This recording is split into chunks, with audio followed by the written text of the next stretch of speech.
All right, so welcome everybody, especially Jer, to today's LinkedIn Hump Day Hangout. 2 rules. We're gonna have fun learning, and I want to empower you to learn how to use LinkedIn.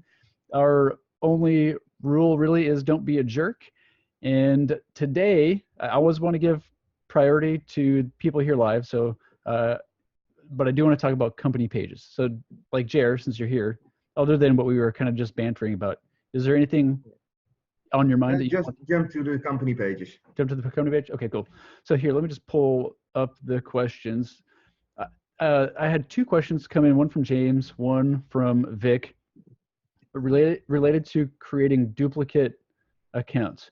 So James said, can I create multiple LinkedIn pages for my multi-location business or manage only one? So this, when you're dealing with multiple locations, it always gets hairy. And in the past, I've worked with like a corporation where everything's consolidated.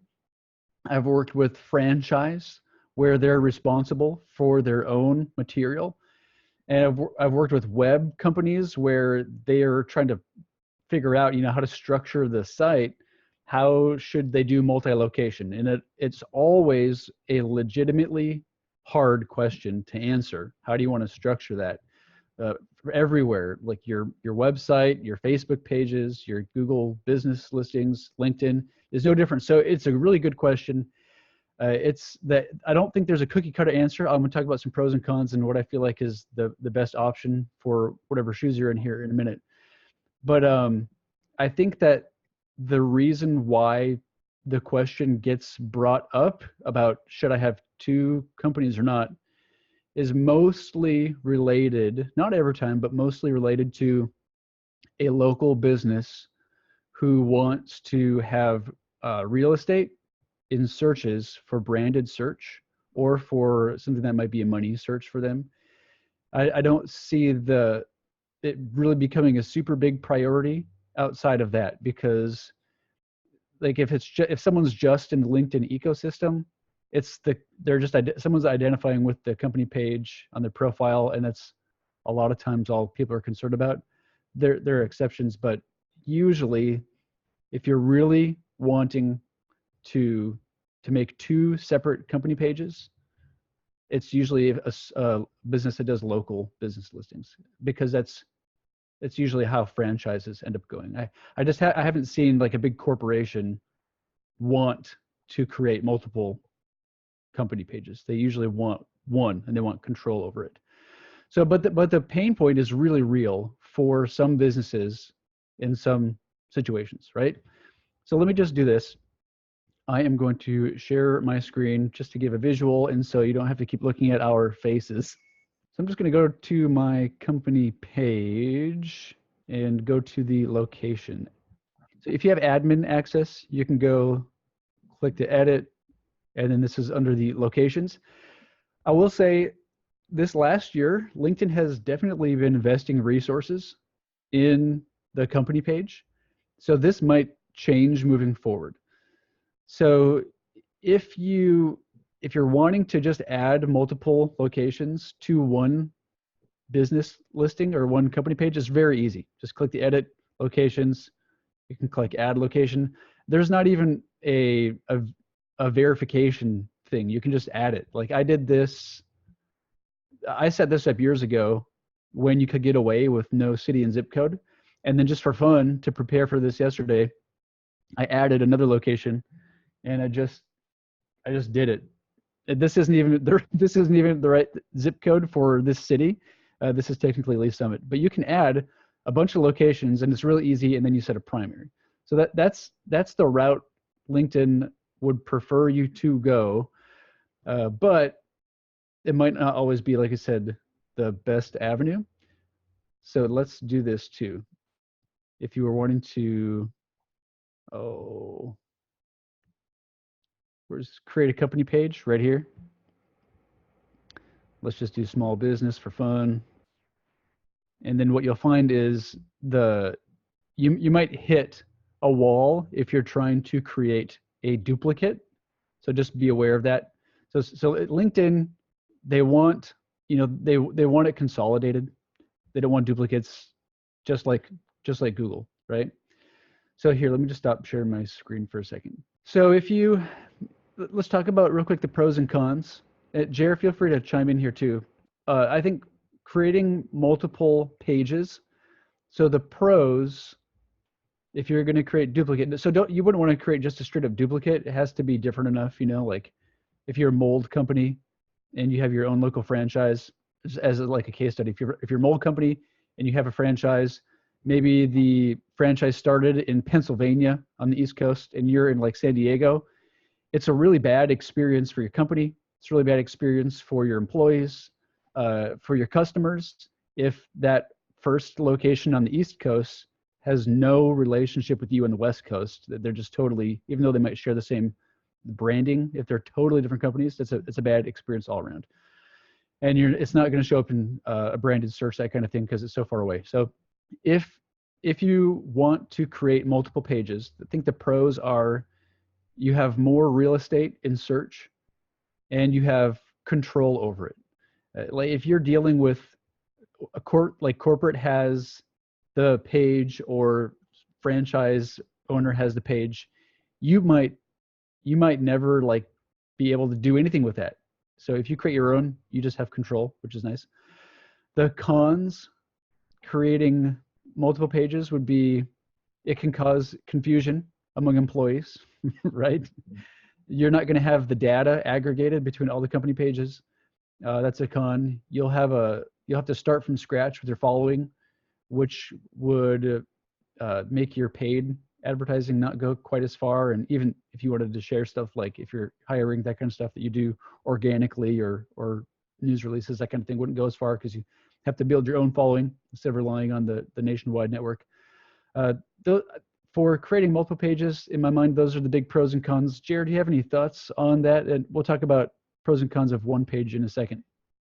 Yeah, I think if you want a presence and only want a presence for your company on LinkedIn, then use just one page, and then it's not really wise to have multiple pages. But if you are on different cities, or you have a specific niche in the company that you are running, even if you're a franchise, and you want to tailor to a different kind of market, then it's wise to have multiple pages, because then you have control over what you want to achieve. And it's not one message that's going out, because you can differentiate the better. I think that's the best way to go. See what you want to achieve with the page. If it's only a presence, don't take 2 pages, because it's 2 times the work. Yeah, I agree. I completely agree. Like I wouldn't want to create 2 pages for myself, right? Because it just feels janky. I would want to do it all on one page, and then if there's another business entity like a franchise or whatever it is in real life, if it makes sense for them to have a separate marketing presence, then it makes sense to do 2 pages. But it's them doing it, and it's like a different company, different website, different domain, different emails, different customer service phone number, totally different experience. A big corporate structure might have that too, but it comes down to control, website, and who's doing the marketing, and if they rely on local. I think is big in the mix too. I think you're completely right. So if you're going to make one page like we just did on LinkedIn, which is LinkedIn's preferred method, so a couple pros with that. I mean, the fact that it's LinkedIn's preferred method, I think, is a pro for the long run, just to play by their rules. If it's on one page, the control is consolidated, which might be nice for you, just for a number of reasons. So you have total control. If you want your organic and paid to go farther, it's one bucket of followers instead of lots of buckets. You have all of your data all in one place. It's not going to you can't bring in a bunch of data, at least not easily, not through LinkedIn, from lots of company pages and campaigns and stuff into one master account. So you'd have all your data. Those are pros. I think it's easier for employees to know which location to choose. I've come across people that work for big companies, and just over the years, I mean, businesses gets a little bit hairy. There's acquisitions and stuff, and sometimes a company will buy another company and they'll retain the name but change it a little bit. And so employees are like, I'm not sure which company page to choose because it's like they're all right. But Yeah. if you talk to the people in charge of the company, they'd say, no, it's not all right. Only this one's right. So being in control, having it all in one place helps with employee confusion, LinkedIn user confusion. So that is a big pro to having everything, multiple locations on one page. The cons to having just one page, which we kind of talked about earlier, you might never get admin access to it. So if you need to be your location to be added, you might never get added. If you need to change the content, you might never be able to do that because you don't have access to it. The primary location might be really different. So if you're, especially if you're local, like again, if you're in San Diego and the primary location is set to, the East Coast, New York, and somebody is looking for what you do in California, and they go to the LinkedIn page and they're like, oh, it's in New York. This maybe isn't the right company. That can be a bad user experience too, because finding all the locations is just a little bit, you have to dig deeper. So that can be the con to one page. So like, I don't want to leave people confused. I think that a good rule of thumb is if you have your own domain, if you do your own marketing, especially if you're local, if you rely on search, and if it makes sense for you, if you're doing all that yourself, it makes sense to create your own company page. That's when I think it makes sense. But if you are like a corporate structure with top-down control, everything needs to be consolidated. You have one website, one marketing team. I think it's best practice to keep one LinkedIn company page and to add locations there. So it's almost like you make the LinkedIn page reflect what's going on in your natural business infrastructure. Yeah. What do you think, Jer? Yeah, I think you're completely right. And another advantage, if you're doing just one web page over one LinkedIn site, that if your message is clear there, your employees, you enable them to get the right message in their profiles.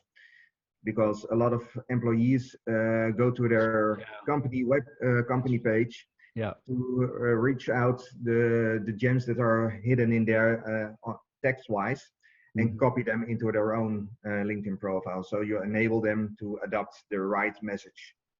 That's such a good point, Jer. I see that all the time. People that don't know what to put in their work history for their company. So instead of talking about what they do, they go to the company page and they copy paste that.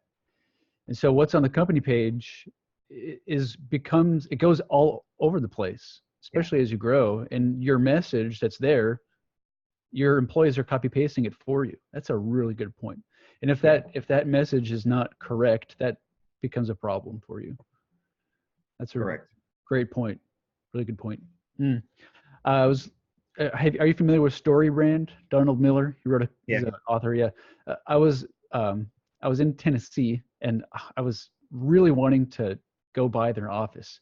So I was messaging a bunch of their employees, and I noticed that they were really good about that. They had all of their employees, and that's part of their company mantra is like, let's have one clear message.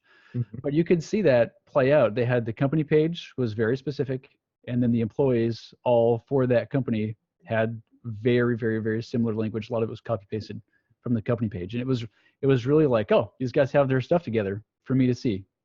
Yeah, there's it's no a real confusion. congruent story, and if you're going to check them out, and most people when they encounter an employee, they search them out on LinkedIn, and what they read there, they go further, they check out the company page or the company LinkedIn page, and if everything is the same, it's building up trust, so they can be helped to cross the bridge to your offering. Yep, I agree. I agree. I've not really thought about the idea of company page content being syndicated through employees before, and how that's got to even be part of it. Might even be like an SEO type thing, because if someone has their public profile turned on, Yeah. Google's going to index that page, I think including their work history description. Hmm. If that's all the same surrounding your brand, that has to be good for you. Yeah. Huh. If you do it like that, and you're communicating from the company page, and you enable your employees to share and interact with the message that you're putting out there, the personal profiles tend to have much more reach than the company page. So your message is going faster.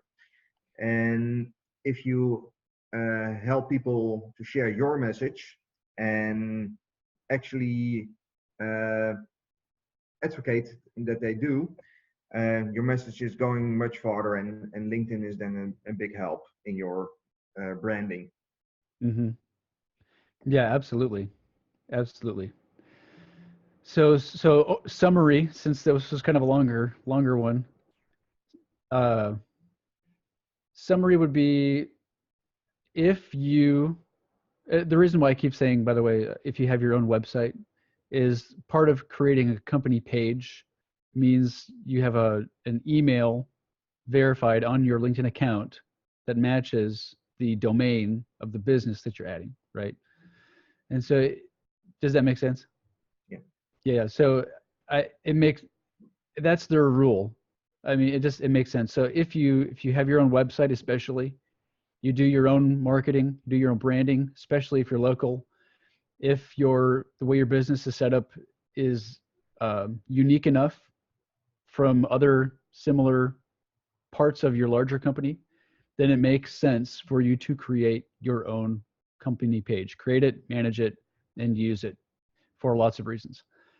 If your business structure is you have one main website, one big marketing team, maybe complex, but one, you're in control of it, not like a franchise is usually set up in the States. Um, and you need total control over that, then it's best practice to add multiple locations to one company page. And they're still going. It's not a perfect system. There's going to be situations where some people get the shaft, but as a rule of thumb, I think that's. Would anything to add to that? No, I think you're completely right in that summary. Groovy. All right. The next question was this is a good question. Tough, can be tough to answer. Vic is kind of related. Vic asked, is it possible to, I'm going to paraphrase Vic, is it possible to create two LinkedIn profiles to keep his two businesses separate? And my gut response is no, don't do that. It's violates user agreement. Uh, for you in the long run, it's not going to be a good idea. Maybe you could merge the two accounts later, but my gut is it's best to just be honest with one profile. But it can, I get the pain point behind the question. If think about it, I'm thinking of two scenarios. Jared's like, huh, what? No, I have I have two scenarios where it would really be a struggle to make a choice. One would be if you are working at a company and you wanted to start your own company, and maybe both are heavily using LinkedIn, and you don't want to ruffle feathers or it's going to cause an issue, maybe you'd lose your job, and if they see that, like, you can't put it on your profile. So I could see that being a really difficult scenario where you'd have to seriously consider, like, should I fudge a little bit and make another account and just deal with the fallout later? Another one might be if you'd have two genuinely extremely separate businesses, and it's like you have oh, what's the word, with multiple personalities. If that's how it is, and you're really using LinkedIn heavily for both, it would be a big temptation to create two profiles if you're going to be using LinkedIn proactively for both companies. I could see that being a real struggle. And I don't want to tell people what to do, but I think that it's best practice to just have one account and pick one goal and just do what you can. And maybe switch up the focus of your profile content as you switch initiatives. But I would lean towards recommending just create one account.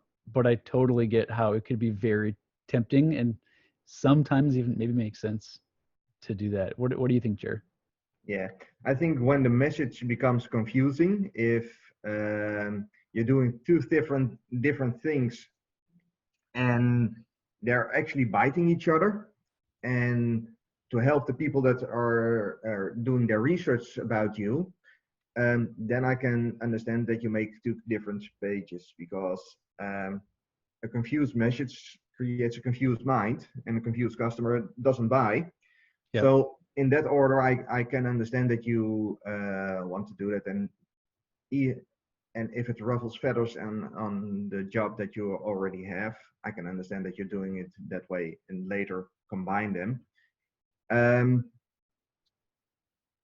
if you're honest in your new profile that you also have another job, or that you're also employed there, then you're not really lying that you are the same person, because that can create some confusion also, that you can be perceived there are two people with the same name, the same background, the same age. Can I trust him? Yeah. And you don't want that message to get out there. So if you can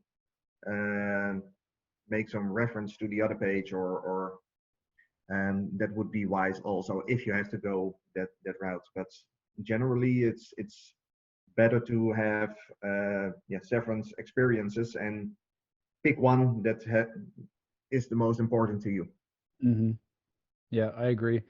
And I think that it's partially how you view LinkedIn as your asset. Is it your for right now lead generation asset?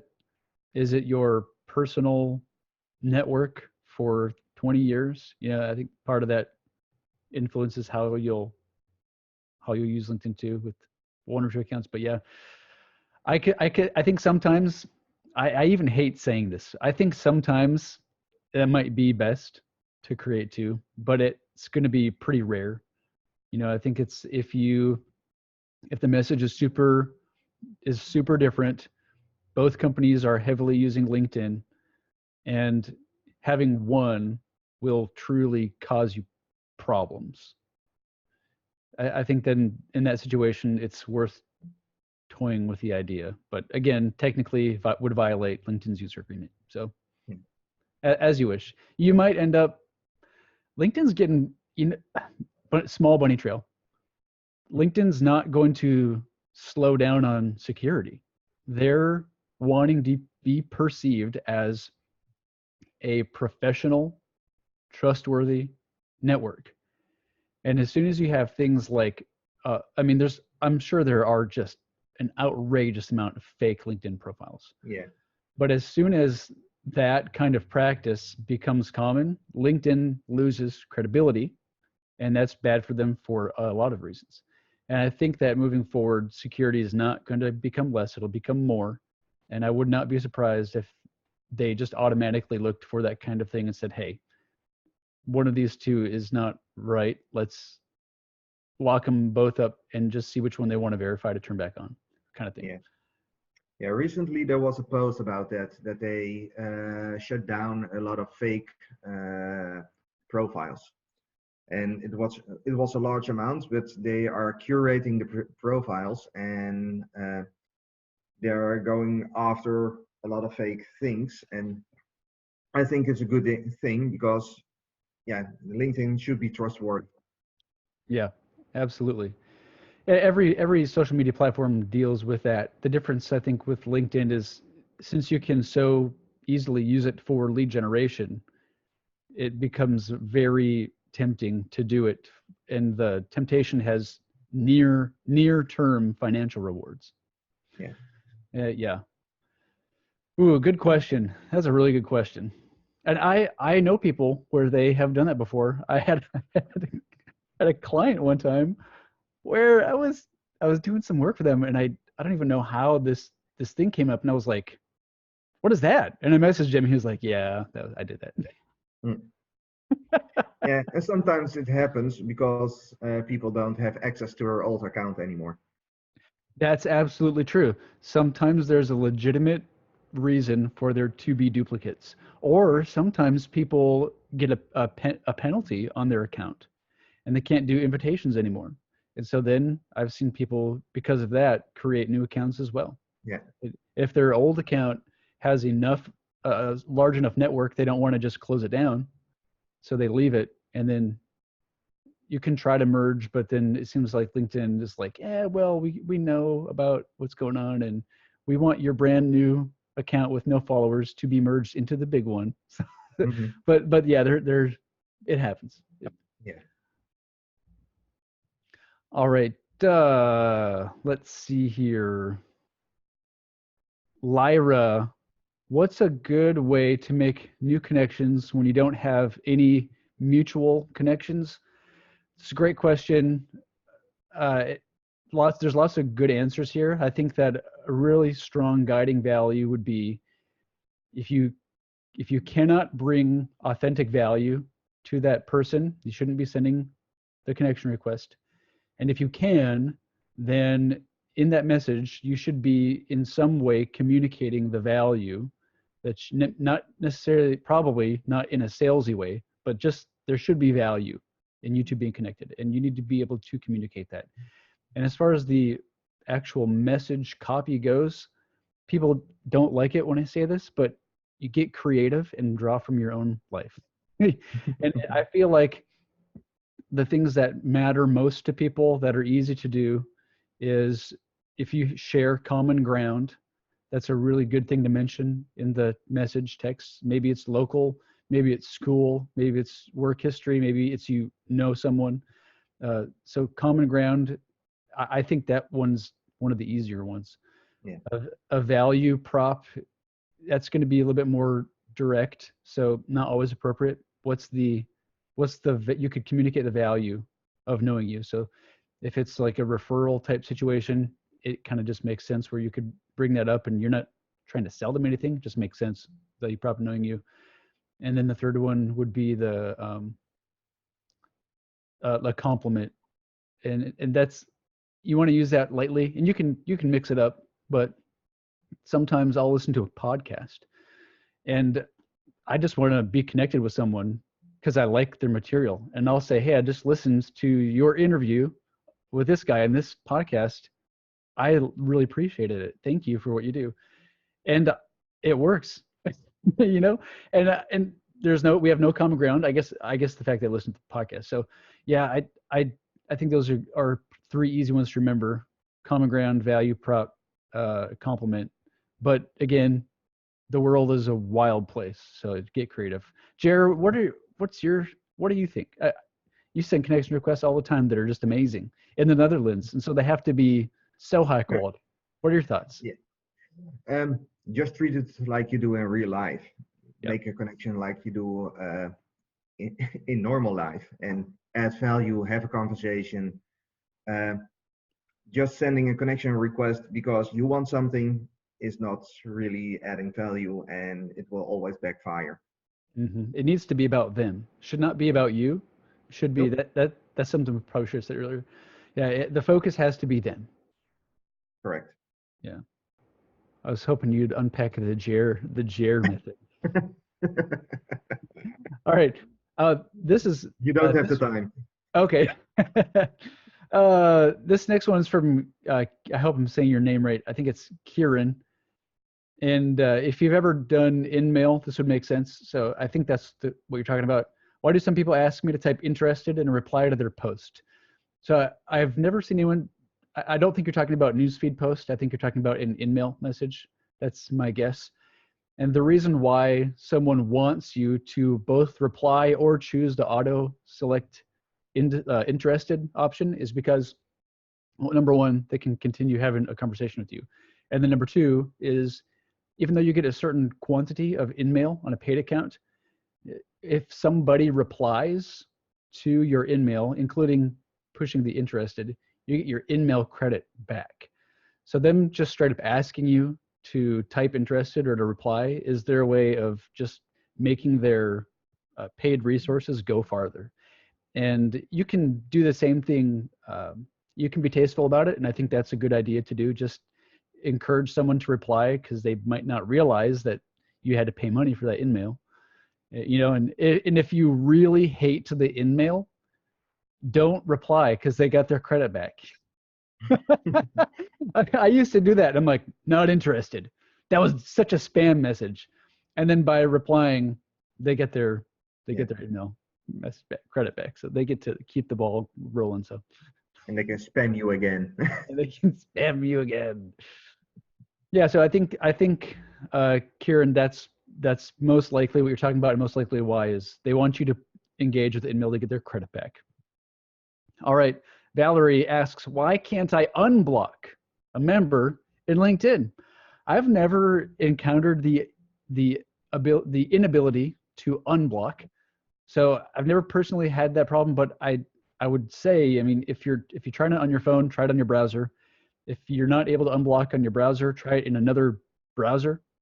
You know, maybe disable your extensions, and if that doesn't work, maybe they blocked you too. It's mute your block. Yeah, I don't know. Maybe that's the case. Other than use a couple browsers, disable your extensions, and maybe they blocked you. I have no idea why you would be unable to. I don't even think it would be worth. Well, if you block them in the first place, I don't even know. I was gonna say maybe it wouldn't be worth even thinking about it, but I don't. Have you ever encountered that before, Jared? No. I encountered that if you retract an invite, that you can't send the invite right away. Yep.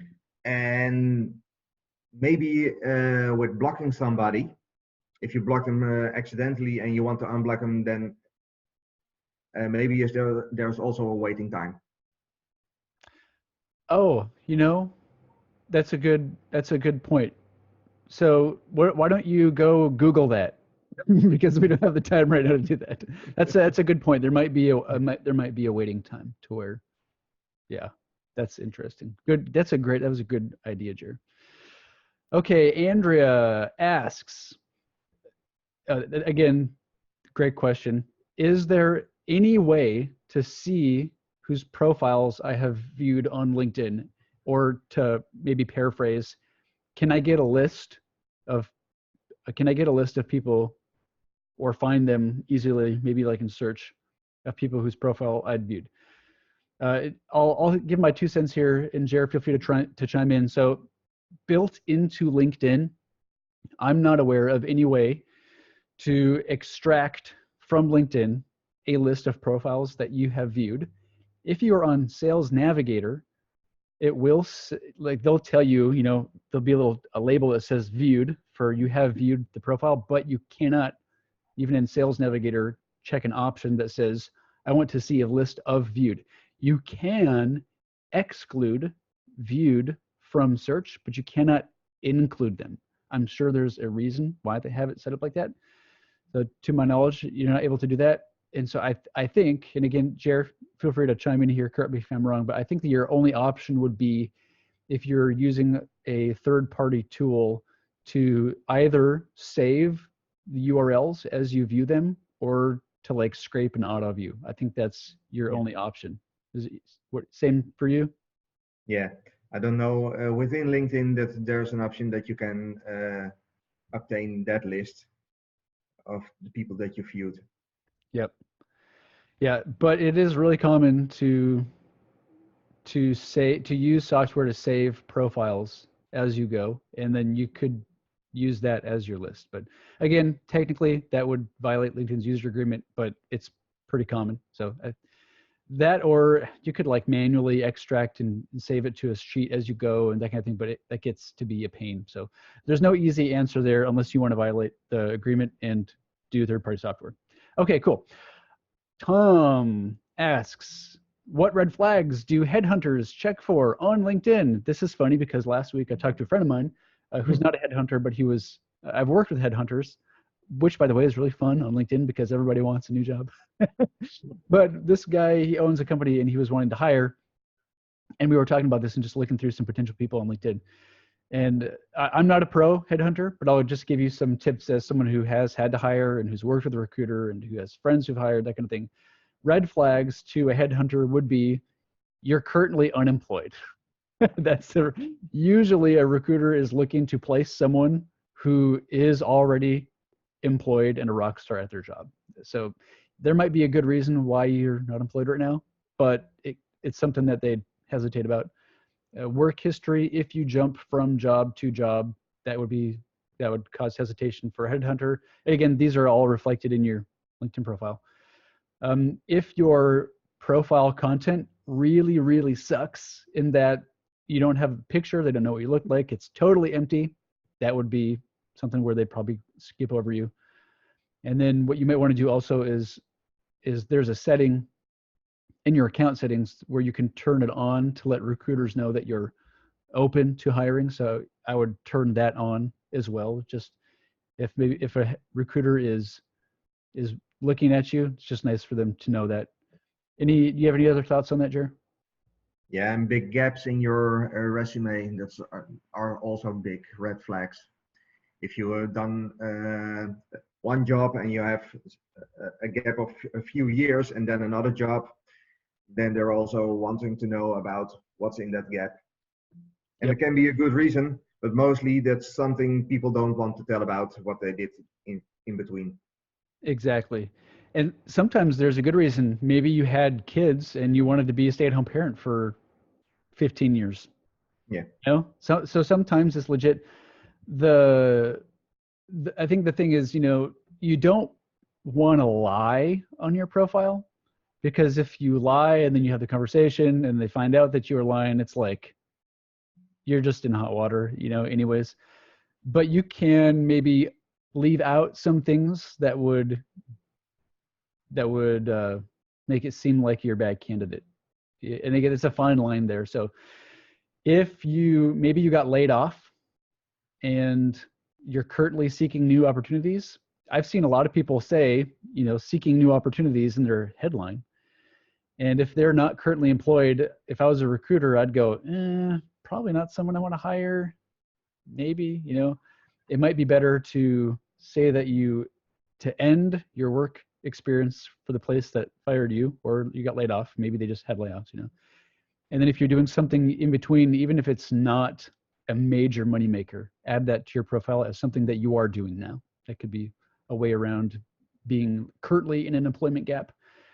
If you switch from job to job, I mean, either you have to leave one out and fudge on the years, or just maybe you can communicate why. Maybe you could say like, I did this and achieved this and then was hired by this. Maybe you left for a good reason. So if you left for a good reason, say that on your profile, that it was like a hire, it was a good thing, not a bad thing for you.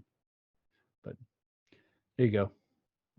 Yeah, they want to see stability. Yeah. And usually if a headhunter is placing someone, there's the person that they're placing has to sign a contract, like at least a year. So if they see that you're flaky, they're not going to place someone and they won't get paid unless you sign at least a year-long agreement. It's pretty common too. So, okay. Oh, another great question from Melody. Should you select the pre-populated job title on LinkedIn or type your own? I think I'm going to share my screen because there are a couple things there. I'm just going to use Sales Nav because it's easier. So you could do, I think there might be two things that you're talking about, humility. One might be just straight up, you're talking about, should you do this? Let's say sales director. So I could type that and push enter, which would be the same thing as this, or I could go down here and select these guys. You could also additionally use Boolean in here, which we don't have time to talk to today. That could be an option. Or you might do, I'm wondering if you're talking about function, or there's another thing in here. What is it? That might seniority level maybe. I find function to be a little broad. Sometimes you need broad if you're doing research and discovery, but I find it to be just a little too broad. I might do function and then narrow it in with title. If you are, you know what? Let me do this. Let me do this. So title down here again. This doesn't have the checkboxes available. So I think that you're always going to type your own in the title, and you can use exact match or the quotes to choose what you want. This tends to be better by adding the quotation marks because it's exact. If you just do, if you do these guys, if you just choose them, sometimes there's slight variations in there as well. And that might be nice for you to have variations if you're not sure exactly who you're talking to and all the different ways that they describe themselves. So I would lean towards saying type it in yourself, know who you want to talk to, and then use Boolean, especially use it all, but especially the quoted search to get the exact group. That's what you're going to be after. And if you're in research and discovery and you're not quite sure, then I would say go with the suggested ones, or even like something like the function where you can choose from there. You have any thoughts on that, Jer?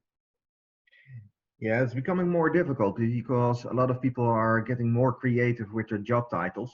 Exactly. And if you're looking for a job or you want to be found, then I should recommend that you choose one of the pre-populated names. Because there are, if you look at somebody at marketing, the chief marketing officer, the chief success officer, the happy officer, you see a lot of names come around, and it's getting more difficult and difficult to catch them all. But I think there will be some point in choosing the pre-populated versions. Yeah, I agree. And I think that it's especially helpful if you're still in the research and discovery stage of who's my target audience and what are their job titles. Yeah. And it kind of just makes sense. So if you're not sure of every variation, like Jer said, I mean, human resources and chief people officer, linguistically, they are not the same at all. And if you've never heard someone say people officer and you just do an exact match for human resources or HR, you're going to miss a lot of people. But you might be aware of that, and you might say, well, just choosing human resources, there are a ton of people that I would never talk to in there, and I don't want to waste all my time. So I think that the natural flow is the predetermined ones here are a little bit more broad, which can help you absolutely get all the variations of the people you want to actually talk to. And then when it's time for you to take action, how laser focused your list is becomes really important with your time management. And so there comes a point where it makes a lot of sense to ditch the more broad and be as narrow as you can. And I think usually that's going to be with Boolean if you know all the variations of the people you want to talk to. Otherwise, you just spin your wheels and keep going through all these profiles that you never want to talk to, that kind of thing. And when we onboard a new client or when we switch focus, I still find myself doing this. You know, I don't know. I'm like a specialist in one area. I'm not a specialist in this company. I don't know all of the versions of job titles that this person that maybe my client might want to sell to. And so even being really familiar with search, I still go through that process. It's not like I don't think you'll move beyond it. It's you starting a new initiative or you're doing it for the first time. It's a good idea to go broad, make sure you're not missing anybody, learn, and then narrow it down. Jatin asks, how do I become an influencer on LinkedIn? You have to be a big enough deal for LinkedIn as the company to invite you. So there's not an application process to be an influencer. It is by invite only. Maybe you could find someone who is an influencer and maybe they can put you in contact with the person that contacted them, but I'm not aware of any like forms you can submit. Are you aware of any forms there, Jared? It's by invite only. No. I only know that you have to work your butt off to get there. Yeah, for sure. For sure. All right. So sorry, chatting by invitation only. Liam, is there any way of telling if you have previously requested to connect with someone if it's no longer pending? That is a great question. Okay. Let me tell you a quick story. Years ago, before we made everybody use Sales Navigator, we were using normal LinkedIn. Maybe it was even premium. But we'd have the list and we'd be going through the list and you do like maybe a page of invites a day at a time or something. And then one day I was like running into all these people where it said I'd already invited them. And I was like, crap, like, how am I going to, I can't, like, my process had to change because it's not like it says easily, you can't easily view on LinkedIn, these are all the people that you've invited unless you're going to your invited pending page, right? So actually here, let me read that question again. Is there any way if you've previously, oh, sorry, if it's no longer pending, right? So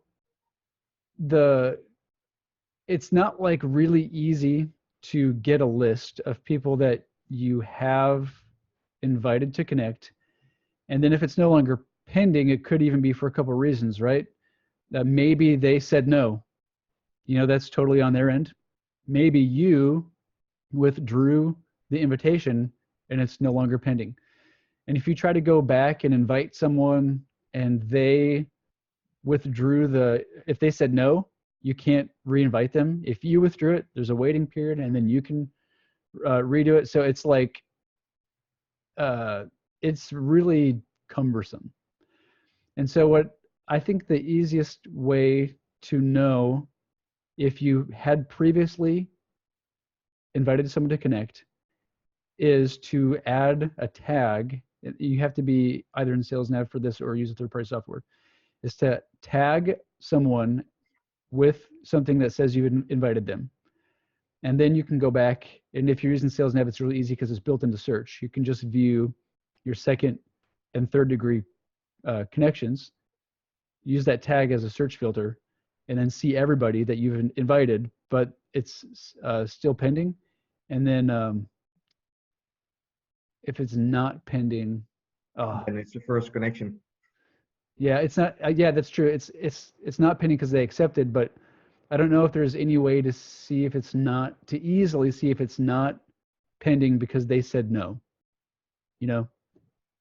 So does that make sense? So you can see everybody that you've invited to connect if you tag. That makes it pretty easy. But if it's no longer pending, I don't know how you'd easily get that list other than if they said yes. Like if they said no, there's not a way to get that. But if they said yes, it'd be everybody who is a first degree connection. So that's kind of, I feel like that's a little bit all over the place. Does that make sense, Jared? Do you have any? Yeah, it makes sense. There is no list that you can generate of people that don't like you and rejected you. So you can engage them in another way. That's not really possible within LinkedIn. In Sales Navigator, you can give them a tag, indeed, to see who you invited and if they're in the next box. And so you can filter them out by the tag. And that's mainly the only way within LinkedIn to do that. Yeah. So you can get the list of people that are no longer pending because they said yes, because they're in your network and you've engaged with them and you've updated their tag. But I don't think there's a way to get a list of people that you've invited, but it's no longer pending because they said no. I to my knowledge, maybe you could, at least not easily, not in a way that would maybe make sense for investing your time in it because it's not really built in. Yeah. What is kind of neat too is if you've been tagging people as you go, you can go back and view your relationship for second, third degree and see like maybe your activity has been bothering people. Maybe you're being a little too loosey-goosey with your messages. And if you're seeing that you have a lot of people tagged who used to be first degree connections, but they're not anymore, you might need to change what you've been doing on LinkedIn, because people are not just, unfollowing you, they're actually removing the connection. Some people do that just periodically because they feel like, they want to prune their network or whatever. But if you're seeing that a lot, maybe slow it down on whatever you're doing and just ask yourself, is there a reason why people are removing the connection? Ooh, good question. One more. Alex, is there a way to see how many total connections someone has on LinkedIn if it's above 500? The answer is kind of. If you're just viewing the profile, it won't give you the exact number of followers once they hit more than 500, just say 500 plus. Now, on your LinkedIn account settings, you can choose if you want to allow people to see who you're connected with, if you're also connected. So if you have in your account settings, if you allow first degree connections to see your connections, then someone might see that you have 500 plus connections. They click that little icon. If you have the setting set to where other people can view it, then they can click it and then view a list of everyone that you're connected with, and then they would see a more accurate number than just 500 plus. So you're still going to have restrictions in there where they're going to cut you off at about 1,000, but that's how you know how many-ish more than 500 that there are. But you have to be connected with them, and they have to have that setting set on their account to where you can view their connections. I think that's the only way, and I think it's probably a safety precaution for LinkedIn, because when you're first getting started, it's helpful to be connected to people who are really connected, because then that makes your list of second and third degree connections much larger, much faster. And if everybody knows you have a lot of connections, it's going to be like you attract that group, and they're just using you to make their second, third degree connections larger so they can do outreach on other people without having to do as many connection requests. So yeah, and then it's about the network that you have and not about you anymore. yeah, exactly. So I think it's a safety thing for LinkedIn, and I appreciate it, actually. Yeah. And some people brag about it and they'll say, I have 30,000 connections and whatever, but as far as the icon, it'll cap you at 500 plus. All right. Ooh, good questions today. Jer, thanks for hanging out. Good to see you. Always a pleasure. All right. See ya.